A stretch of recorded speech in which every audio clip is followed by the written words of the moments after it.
پھر کمال کی بات تو یہ ہے کہ اس نقصان کے سلسلے میں کوئی احساس بھی مسلمان کو نہیں. میں اس کو ایگزامپل کے ذریعے سمجھاؤں. بہت کلوز ہمارا کوئی دوست ہو، بہت زیادہ ہمارا خیال کرنے والا کوئی ہو، بہت زیادہ ہم سے محبت کرنے والا کوئی ہو، اگر وہ ہم سے تعلق توڑ بیٹھے یا اس سے تعلق کمزور ہو جائے تو ہماری رات کی نیندیں اڑ جاتی ہیں. ہمیں کسی چیز میں مزہ نہیں آتا، نہ کھانے میں مزہ آتا ہے، نہ کسی سے بات چیت میں مزہ آتا ہے. ٹیمپریچر بالکل ہائی ہو جاتا ہے اور ہم اس کو جھڑکنے لگ جاتے ہیں. ایک عام انسان جس سے آپ محبت کرتے ہیں، جو آپ کا بھلا چاہنے والا ہے، اس سے تعلق کمزور ہو جائے تو آپ کا یہ حال ہے. قدرت سے تعلق کمزور ہو گیا، کوئی فرق نہیں پڑا. آپ کہیں گے میں 5 ٹائم کی نماز پڑھتا ہوں، میں نے رمضان کے روزے رکھے، میں تلاوت بھی کرتا ہوں. تو اب میں آپ سے یہ سوال پوچھتا ہوں کہ کیا اتنی ساری چیزیں آپ کے رب سے تعلق کے مضبوط ہونے کی دلیل ہے؟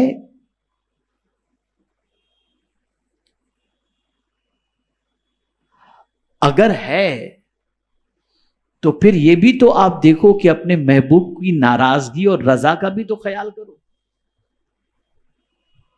کبھی آپ نے سوچا کہ مجھ سے کون سی ایسی چیز ہو رہی ہے جس کی وجہ سے اللہ عز و جل اور اس کے رسول صلی اللہ تعالی علیہ وسلم کے فرمان کا اثر میرے دل پر نہیں ہوتا؟ اگر محبت ہو اللہ عز و جل سے، اس کے رسول صلی اللہ تعالی علیہ وسلم سے، تو ان کے فرمان کا اثر تو ہوگا نا. آپ پہلے سوچیں، میں جو عرض کرنے جا رہا ہوں.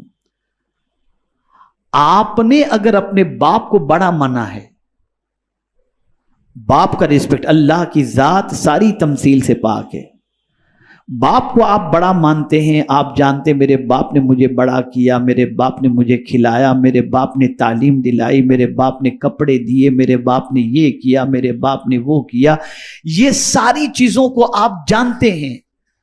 تو باپ جب کہتا ہے بیٹے یہ کرو تو آپ کرنے کے لیے تیار ہو جاتے ہیں. اور پھر یہ بھی جانتے ہیں کہ نہیں کروں گا تو میرا باپ مجھ سے ناراض ہو جائے گا. کبھی آپ نے یہ سوچا کہ باپ کو بھی روزی اللہ دے رہا ہے، باپ کو بھی پیدا اللہ نے کیا، مجھے بھی پیدا اللہ نے کیا، میں اپنے باپ کی بات نہ مانوں تو باپ ناراض ہو جائے، میں اپنے رب کی بات نہیں مانوں گا تو میرا رب ناراض نہیں ہوگا؟ یہ خیال کیوں نہیں آتا؟ یہ کیفیت کیوں پیدا نہیں ہوتی؟ آج اسی پر سے میں پردہ اٹھانے کی کوشش کروں گا تاکہ آپ جان سکیں کہ نصیحتیں کن کو فائدہ پہنچاتی ہیں اور کن کے دل پر نصیحتیں اثر انداز ہوتی ہیں. اگر اللہ کی آیت کا اثر، اللہ کے رسول صلی اللہ علیہ وسلم کے ارشاد کا اثر ہمارے دل پر نہیں ہوتا تو اس کا مطلب یہ نہیں کہ قرآن معاذ اللہ بدل دیا گیا. جو صحابہ کے زمانے میں تھا وہ قرآن اور تھا اور آج قرآن وہ ہے، یہ ہے نہیں. قرآن اس وقت بھی وہی تھا جو آج ہے، لیکن وہ سنتے تھے، زندگی بدل جاتی تھی. ایک مثال صرف آپ کے سامنے پیش کروں. مکے کی سرزمین پر جو لوگ شراب کی حرمت سے پہلے شراب پیا کرتے تھے، پانی کی طرح پیا کرتے تھے، کوئی دسترخوان ایسا نہ ہوتا جس میں شراب موجود نہ ہو. لیکن جب شراب کی حرمت کا حکم نازل ہوا اور رسول اعظم نے مدینے میں اعلان کر دیا کہ آج سے اعلان کروا دیا کہ شراب حرام ہو چکی ہے، تو سب نے فوراً شراب چھوڑ دی. یا اللہ ماجرا کیا ہے کہ سگریٹ نہیں چھوٹتی اور شراب چھوٹ گئی؟ تو جواب ملے گا اسی کو تلاش کرو کہ ان کے دل میں وہ کیا چیز تھی جس کی وجہ سے حکم الہی اور حکم رسول پر انہوں نے عمل فوراً کر لیا. اسی چیز کو مجھے آج سمجھانا ہے. اگر یہ سمجھ گئے آپ اور اپنی اصلاح کر لی تو اللہ چاہے گا تو انشاءاللہ العظیم رب کے فرمان اور اس کے رسول صلی اللہ علیہ وسلم کے فرمان کا بھی اثر ہمارے دل پر انشاءاللہ العظیم ہوگا. میرے پیارے آقا صلی اللہ تعالی علیہ وسلم کے پیارے دیوانوں، قرآن کہتا ہے فَذَكِّرْ فَإِنَّ الذِّكْرَىٰ تَنْفَعُ الْمُؤْمِنِينَ، نصیحت کیجئے اس لیے کہ اہل ایمان کو نصیحت فائدہ پہنچاتی ہے. کس کو فائدہ پہنچاتی ہے؟ بولیے، اہل ایمان کو. اب اگر میں آپ سے سوال کروں کہ آپ مومن نہیں، تو آپ کہیں گے حضرت کیسی بات کرتی ہیں، ہم تو مومن ہیں. تو جب مومن ہیں تو پھر نصیحتیں اثر کیوں نہیں کر رہی؟ کیوں اللہ کا حکم سن کر زندگی نہیں بدل رہی؟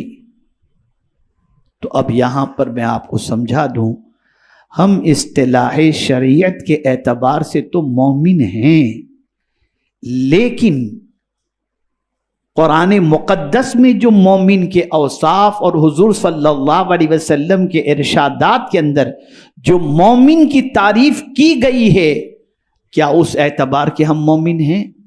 آئیے میں آپ کو صرف ایک آیت اور ایک حدیث کی روشنی میں پوچھنا چاہوں گا. پہلی آیت،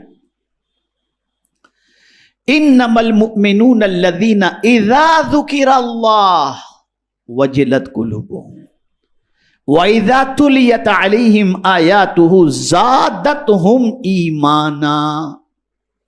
اب یہاں مومن کی ڈیفینیشن قرآن بیان کر رہا ہے کہ مومن تو وہی ہے کہ جب اس کے سامنے اللہ ذکر کیا جائے تو اس کا وجود کانپنے لگتا ہے، اس کا دل کانپنے لگتا ہے.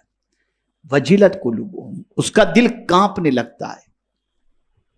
وَإِذَا تُلِيَتْ عَلَيْهِمْ آيَاتُهُ زَادَتْهُمْ ایمانا، اور جب ان کے سامنے آیات کی تلاوت کی جاتی ہے تو اس کا ایمان بڑھتا چلا جاتا ہے. یہ مومن کی ڈیفینیشن بیان کی گئی. کیا ہماری یہ کیفیت ہے؟ کیا ہمارا یہ حال ہے؟ اگر ہمارا یہ حال نہیں ہے تو ہمیں اپنے ایمان کا احتساب کر کے اپنے ایمان کو درست کرنا پڑے گا. اب سوال یہ پیدا ہوتا ہے کہ یہ ایمان کیوں ہمارے اندر نہیں ہے؟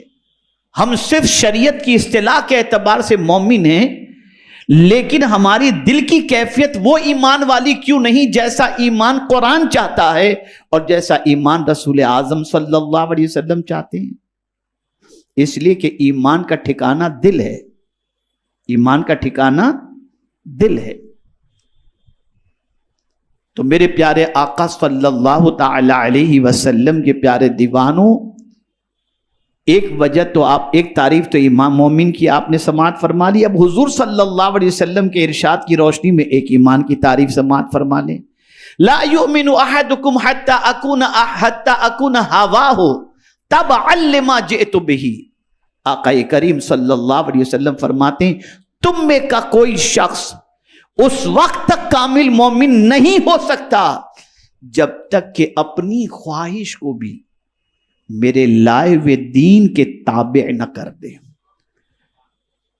خواہش بھی جو انگڑائیاں لیتی ہیں، ان خواہش کو بھی دیکھو کہ حضور کے دین کے مطابق خواہش ہے تو اس خواہش کو پوری کرو. اگر حضور کی شریعت کے خلاف کوئی خواہش پیدا ہو رہی ہے تو اس خواہش کو جب تک کہ تم چھوڑو گے نہیں تب تک کمال ایمان اس دولت سے مالا مال نہیں ہو سکتے. اب میں آپ کو بتاؤں، یہ دل میں ایمان رہتا ہے، اور جب دل خراب ہو جائے،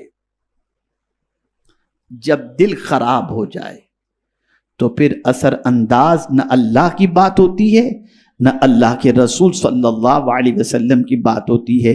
میرے پیارے آقا صلی اللہ تعالی علیہ وسلم کے پیارے دیوانوں، اسی کو اللہ عز و جل نے قرآن مقدس کے اندر ایک مقام پر فرمایا فَوَيْلٌ لِّلْقَاسِيَةِ قُلُوبُهُم مِّن ذِكْرِ اللَّهِ اللہ عز و جل ارشاد فرماتے ہیں، اللہ اکبر، ویل ہے، خرابی ہے ان سخت دلوں کے لیے جو اللہ کے ذکر سے موم نہیں ہوتے، اللہ کے ذکر کا اثر ان پر نہیں ہوتا.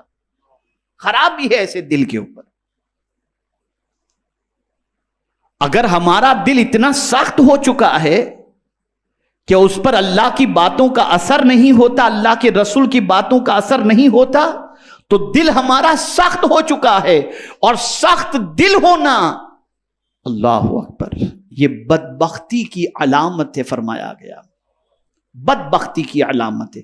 اس میں کوئی یہ کمال نہ سمجھے میں تو بہت سخت دل آدمی ہوں یار، کسی کا جنازہ پڑھاؤ تب بھی آنسو نہیں نکلتا. میاں یہ کمال کی بات نہیں ہے، یہ تباہی کا ماتم کرنے کا وقت ہے. سخت دلی اچھی چیز نہیں ہے.